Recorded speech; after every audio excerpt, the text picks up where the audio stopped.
এইটা হলো ফিতাকৃমি। জল দিয়ে ধুয়ে দিচ্ছি, তাহলে আরো ভালো করে বোঝা যাবে।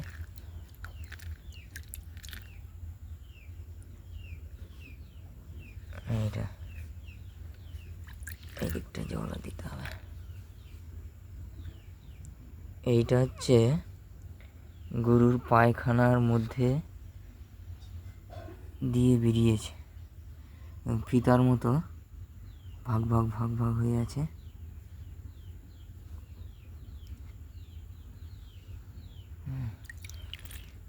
এটা একটা পুরো গোটা, আর এইগুলো হচ্ছে কেটে কেটে বেরিয়েছে।